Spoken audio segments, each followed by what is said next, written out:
जय गुरु जी। प्यारे संगत जी, जय गुरु जी, शुक्राना गुरु जी, अनंतम अनंतम शुक्राना गुरु जी।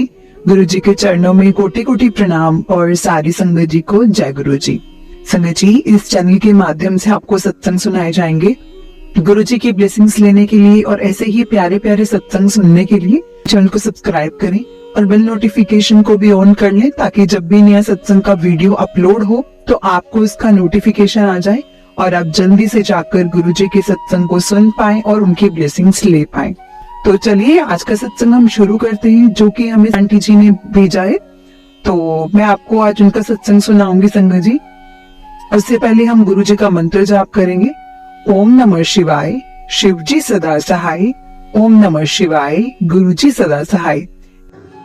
संगत जी, गुरु जी की आज्ञा से मैं ये सत्संग पहली बार शेयर कर रही हूँ और मुझे सत्संग कैसे शेयर करते हैं मुझे इन सब की कोई नॉलेज अभी नहीं है। गुरु जी, अगर आपकी इस बच्ची से कोई भी भूल हो गई हो तो मुझे माफ़ करना। संगत जी, मुझे अभी गुरु जी से जुड़े ज़्यादा समय नहीं हुआ। मैं गुरु जी से अभी मार्च 2022 से ही जुड़ी हूँ। मार्च 2022 में मेरी परिस्थिति बहुत ख़राब थी। मतलब मेरे हस्बैंड और मेरे बीच में इतने कलेश हो चुके थे कि मेरी शादी को 12 साल हो गए हैं और मेरा एक बेटा 11 साल का है। मैं इन परिस्थितियों पे आ गई थी कि मैंने बिल्कुल सोच लिया था कि या तो मैं अपने हस्बैंड को छोड़ दूँगी, क्योंकि अब मैंने बहुत सह लिया, एक बच्चे को अपनी मजबूरी मान के, या मैं सुसाइड कर लूँगी।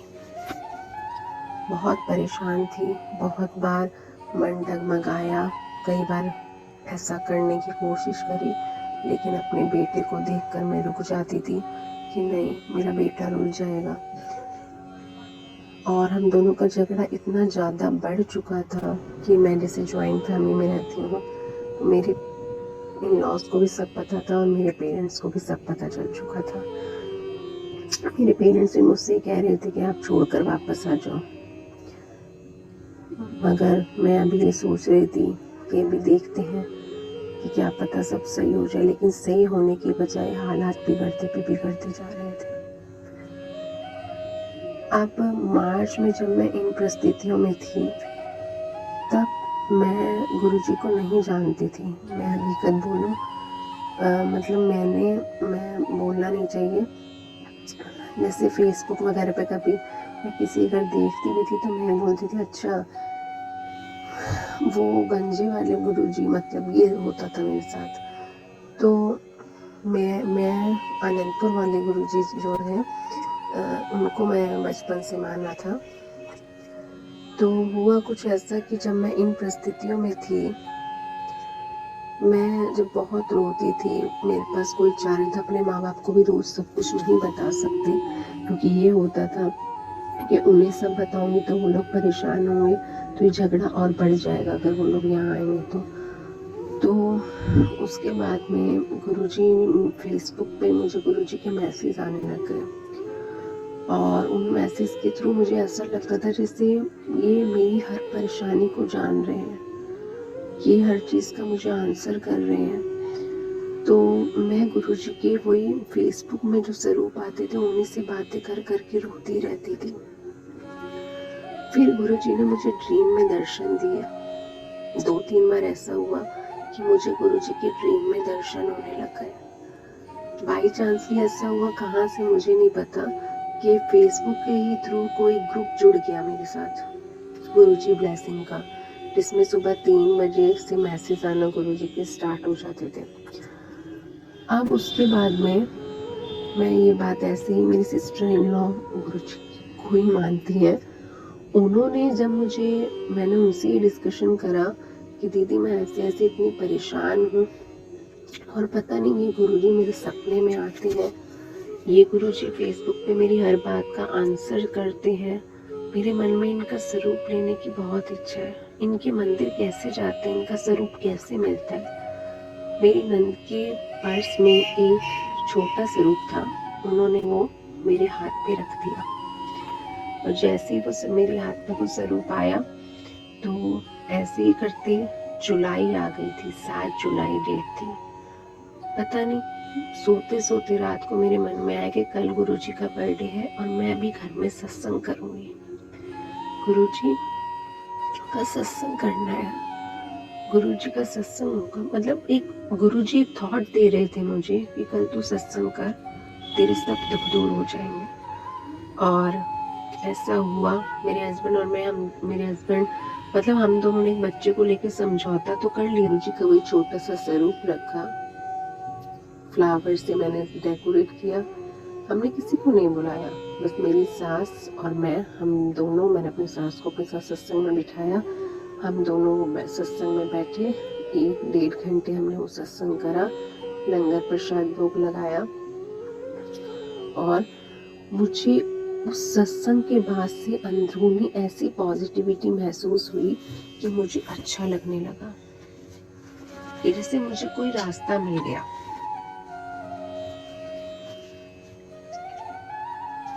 जैसे मुझे कोई रास्ता मिल गया।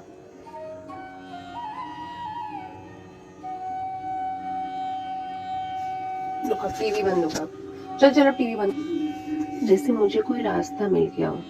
और फिर मेरे मन में जब भी मैं फेसबुक खोलूं तो गुरुजी का मैसेज आए कि मंदिर आ, बड़े मंदिर आ, तेरे सब दुख दूर हो जाएंगे, बड़े मंदिर आ, तेरे सब दुख दूर हो जाएंगे। उसके बाद वेडनेसडे को अचानक से जैसे गुरुजी परीक्षा ले रहे थे मेरी, क्या कहानी थी मुझे नहीं पता।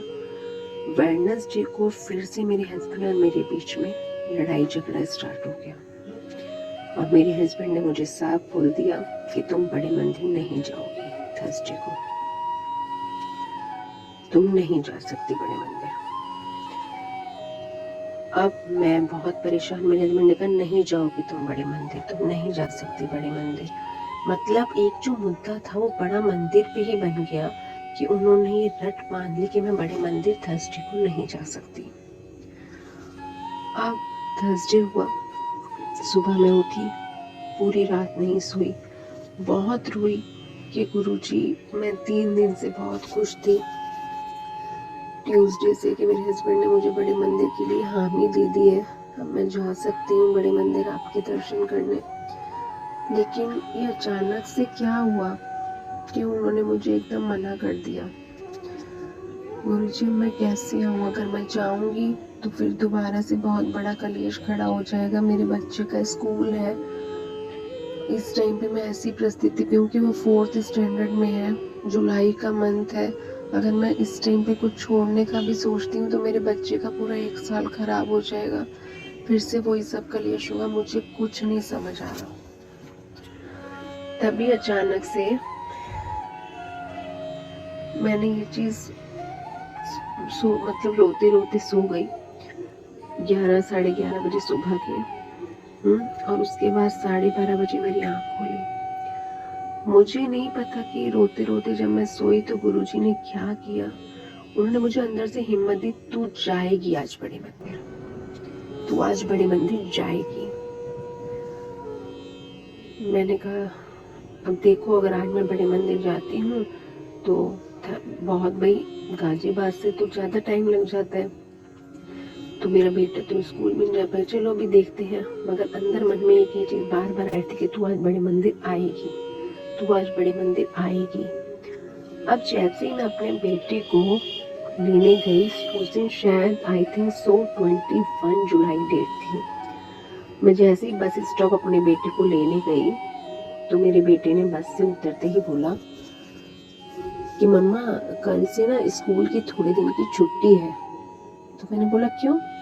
उसने बोला वो कावड़ी यात्रा है ना, तो शिवरात्रि आ रही है तो सब कावड़िए वापस आएंगे, तो वहाँ पे बस स्टॉप पे जाम हो जाता है स्कूल के वहाँ, तो इसलिए अभी स्कूल बंद कर दिया है।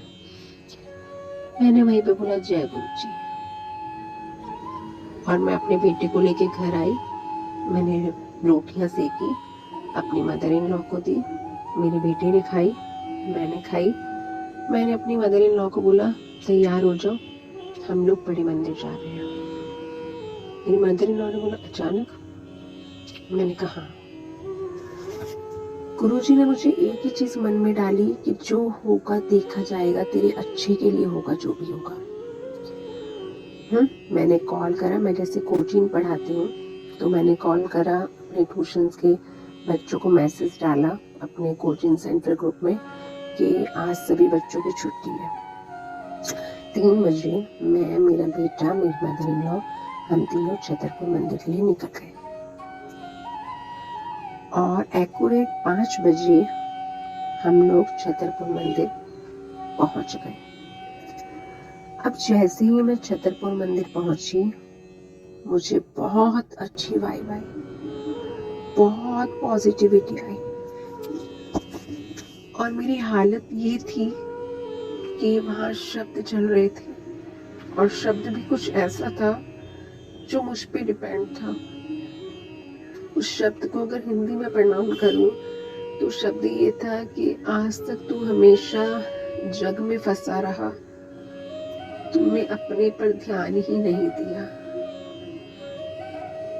तो ऐसा कुछ शब्द था वो कि मतलब मैंने हमेशा ही अपने बच्चे के लिए जो कुछ हुआ मैंने सब सरवाइव करा। मैं ट्यूशन पढ़ाती हूँ, मैं एक टीचर हूँ, तो मैंने उस चीज़ को लेकर हमेशा सब कुछ सहा। मैंने कभी भी ये चीज़ें नहीं सोची। मुझे होता था अगर मैं अपने हस्बैंड को छोड़ दूंगी तो मेरा ये सब जो मैंने 9 साल से यहाँ पर बैठकर अपना एक नाम बनाया है कोचिंग सेंटर में, वो सब खराब हो जाएगा, मेरे बच्चे की पढ़ाई खराब हो जाएगी। तो मैंने सबका सोच के अपनी कुर्बानी खेल ली थी।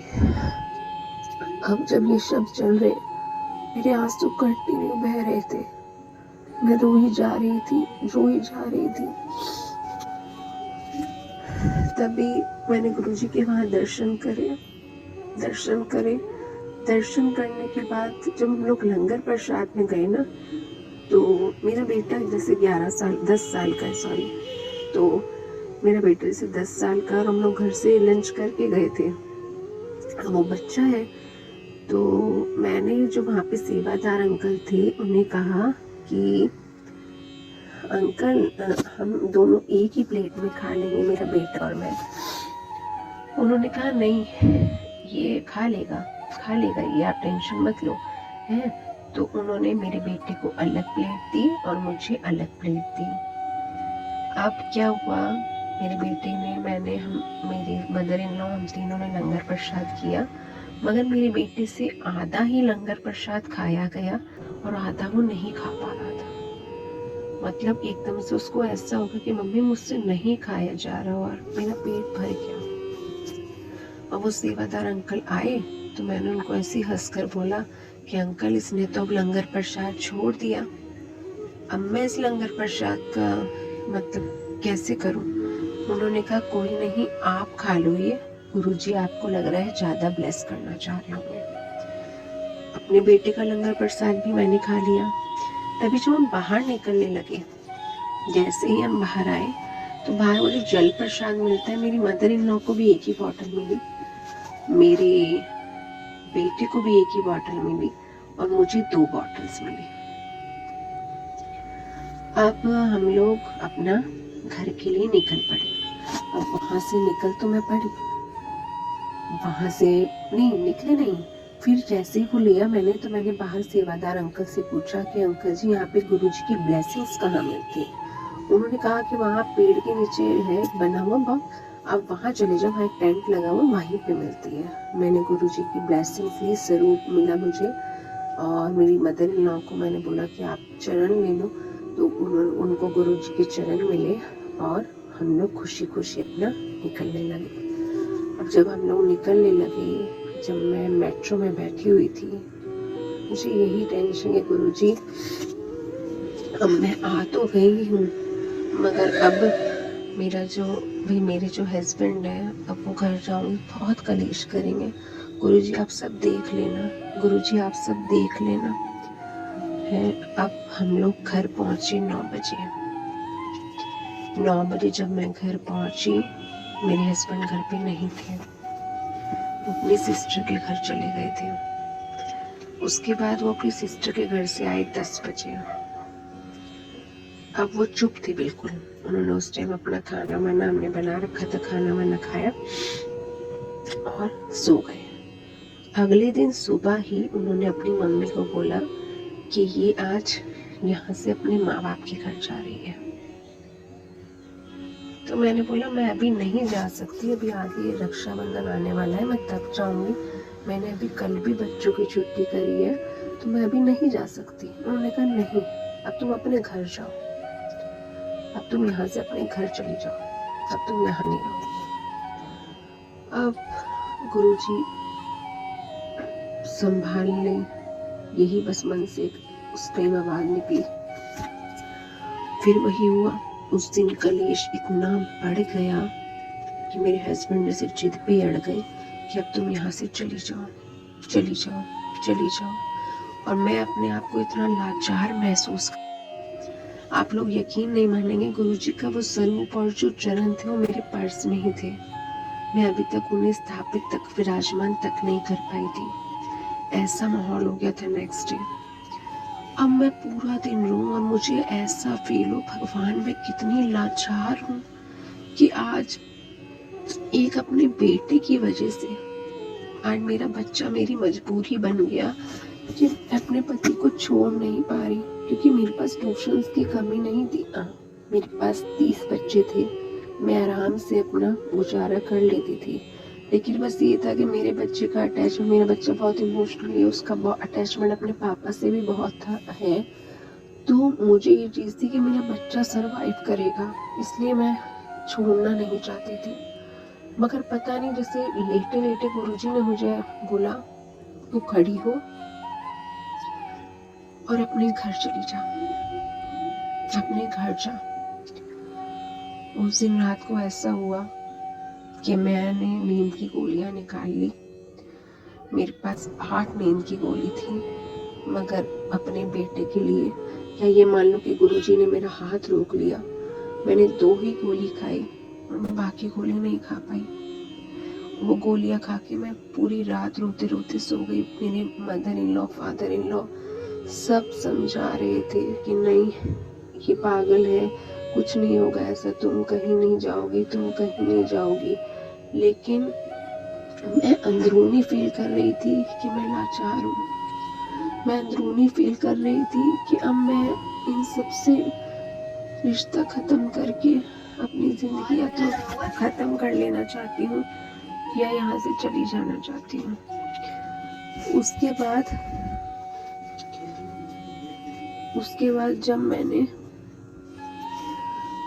मैं अगले दिन सुबह उठी। उठते ही जिस तरीके से मैं सारे घर का काम भी करती थी, सब कुछ, मैंने उस दिन कुछ नहीं करा। मैं अपना सुबह उठी और ऐसे गुरुजी ने मुझे हिम्मत दे दी कि अब तू अपने लिए स्टैंड ली, अपनी वैल्यू बना।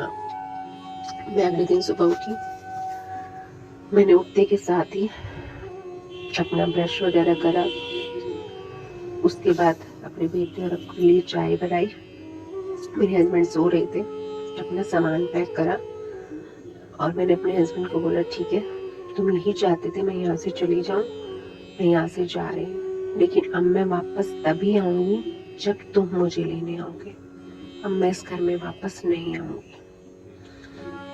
मेरी मदर इन लॉ, मेरे फादर इन लॉ ने मुझे रोकना चाहा। मैंने कहा नहीं, अब 11 साल 12 साल मैंने अपनी बहुत दुर्गति करा ली है। अब अगर गुरुजी ने मुझे हिम्मत दी है तो अब नहीं, अब मैं यहाँ से जाऊंगी। मतलब कि मुझे उस टाइम बिल्कुल गुरुजी ने इतनी हिम्मत दे दी कि मुझे ना मेरा बेटा, कोई भी नहीं,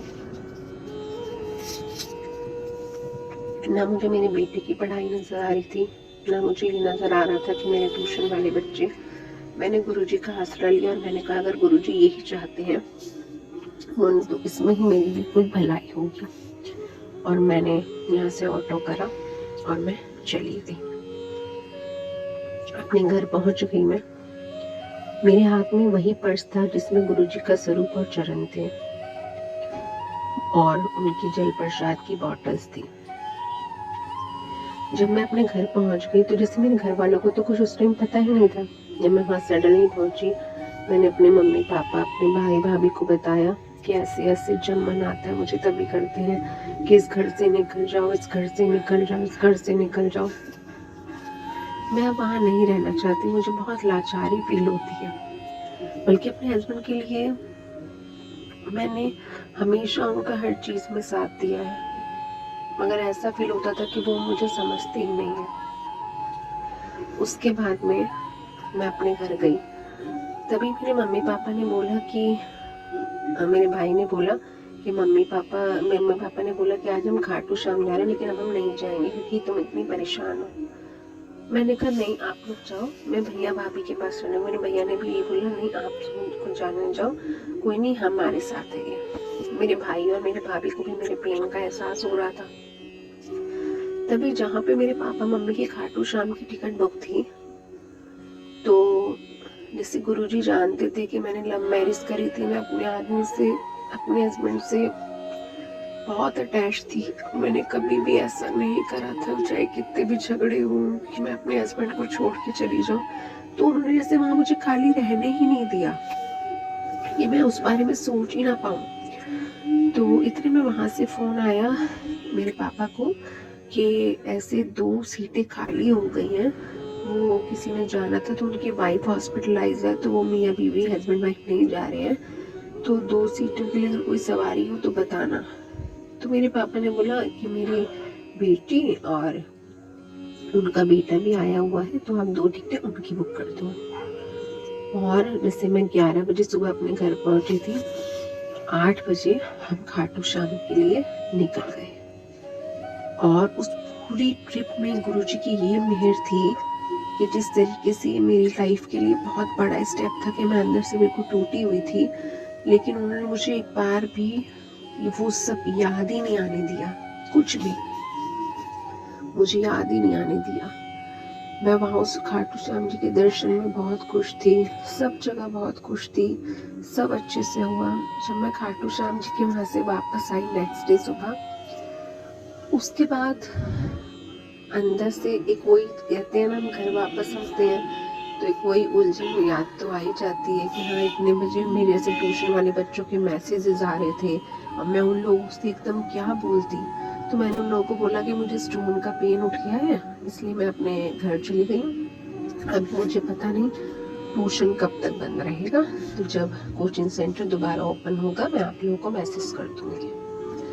अंदर से तो था कि गुरुजी सब कुछ हट गया है। तभी गुरुजी की पर्स में जल प्रसाद की बोतल पड़ी हुई थी, मैंने वो बॉटल्स निकाली। एक बोतल मैंने अपनी भाभी को दी, उन्हें बोला ये आप लोग थोड़ा थोड़ा पी लो। एक बोतल में से मैंने जल पिया और वही फेसबुक खोल के मैं गुरुजी के स्वरूप से और गुरुजी के मैसेज रीड करने लगी। तभी मेरे हस्बैंड का फोन मेरे पापा के फोन पे आया, बट मेरे भाई हम लोगों ने ये करा कि हमने फोन नहीं उठाया। उसके मेरे हस्बैंड का कॉल मेरे फोन पे भी आया, मैंने भी कॉल नहीं उठाया। मेरे ब्रदर को भी मैंने ये बात बोली कि अब मैं नहीं जाऊंगी जब तक मेरे हस्बैंड खुद मुझे लेने नहीं आएंगे। मेरे ब्रदर ने भी बोला तू कोई टेंशन मत ले, अब तुम तब तक यहाँ से नहीं जाओगी जब तक वो खुद ना आए। अब जिस तरीके से मुझे नहीं 1% भी उम्मीद थी, मैं गुरुजी का फेसबुक स्वरूप को देखकर ऐसी बातें कर रही थी और शाम 7 बजे का टाइम था।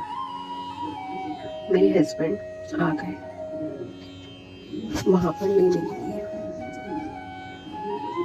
आप लोग यकीन मानेंगे, मतलब मेरी फैमिली या मुझे ये विश्वास नहीं था कि मेरे हस्बैंड 2 दिन में ही मुझे लेने वापस आ जाएंगे।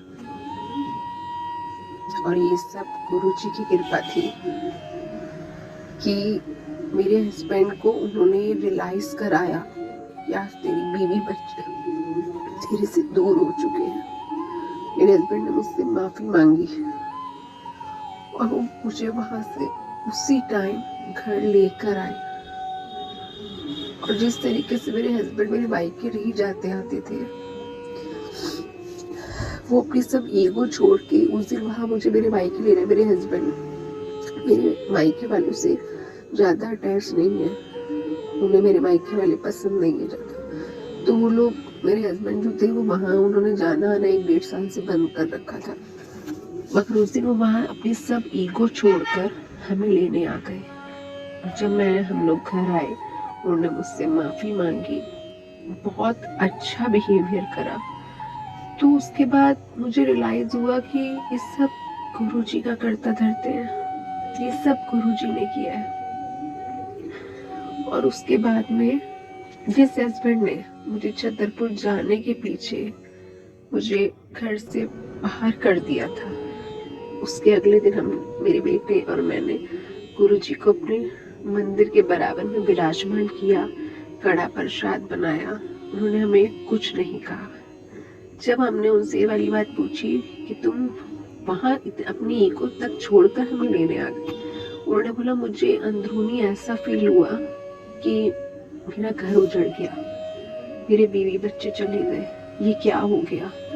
क्योंकि उन्हें भी कभी ट्रस्ट नहीं था कि ऐसा मैं कभी यहाँ से हिलूंगी भी।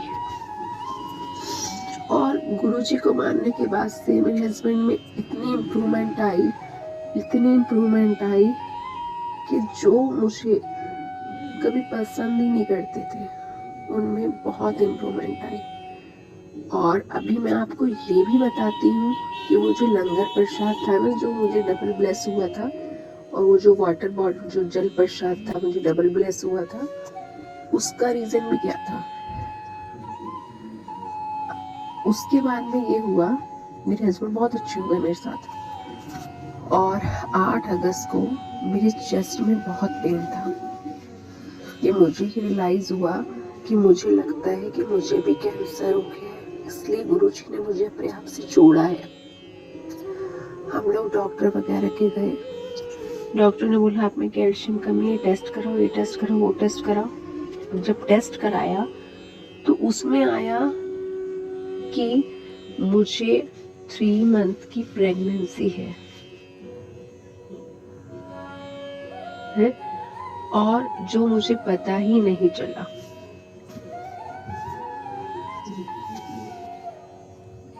मुझे 3 मंथ की प्रेगनेंसी है, और वही शायद जो जल प्रसाद था जो मुझे डबल मिला, जो मेरे बेटे ने लंगर छोड़ा था आधा, मुझे वो जो डबल मिला, मुझे उससे एहसास हुआ कि ये कुछ गुरुजी की देन है।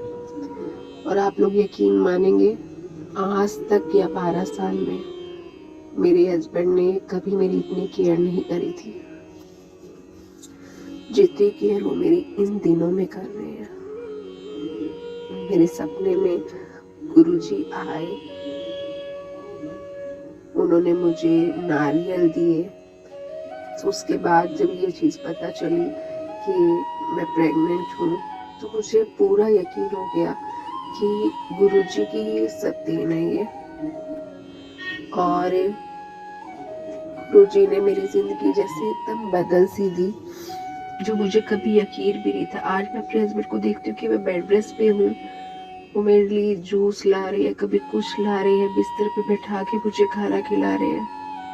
ये सब मेरे लिए एक इमेजिन है, सब इमेजिन। ये सब करता धरता जो है, ये गुरुजी है मेरी जिंदगी में, जिन्होंने ये सब कुछ करा। गुरुजी के इतने सत्संग रोज हो रहे हैं मेरे साथ, इतने सत्संग रोज होते हैं कि अगर मैं कहना भी चाहूँ तो शायद मेरी पूरी लाइफ छोटी पड़ेगी। 8 सितंबर 2022 मेरा बेटा और मैं गुरुजी की आरती कर रहे थे, तो गुरुजी की जल वर्षा हुई हमारे घर। गुरुजी ने मुझे वहां पे ब्लेस करा। मैं जैसे अभी बेड रेस्ट पर हूँ, तो मैं अपने मायके भैया दूज पे नहीं जा सकती थी, क्योंकि मेरे को बेड पे डॉक्टरों ने बेड रेस्ट दे रखा है। तो मेरे मन में ऐसे ही आया कि गुरुजी कल जब आप आओगे ना, मैं तभी टीका करूंगी, कल जब आप आओगे ना, मैं तभी टीका करूंगी। और मैं रात को जब सोई तो गुरुजी मेरे सपने में आए, ऑरेंज कलर का चोला पहना हुआ है। उन्होंने मेरे सपने बोला मैं आऊंगा है। और भैया दूज वाले दिन जब मेरी सिस्टर इन लॉ मेरी सिस्टर इन लॉ मीरा और मेरे हस्बैंड का तिलक करने लगी, तो उन्होंने अपने पर्स में से गुरुजी के स्वरूप का एक ब्रेसलेट निकाला, जिसमें गुरुजी ने वही चोला, ऑरेंज चोला पहना हुआ है, और उन्होंने मुझे वो ब्रेसलेट दिया। तो गुरुजी भैया दूज पर भी मेरे भाई बनकर ऐसे मेरे पास आए। लख लख शुक्राना। आनंद आनंद शुक्राना गुरु जी, मेरी जिंदगी को दोबारा से जिंदगी बनाने का। मेरी जिंदगी तो एकदम नर्क हो गई थी। जो आप आए जब से, तो उसमें जब से आपसे मैं जुड़ी हूँ, तब से मेरी जिंदगी मुझे जिंदगी लगने लगी है। शुक्राना गुरु जी, जय जय गुरु जी, वाह वाह गुरु जी, तन तन गुरु जी।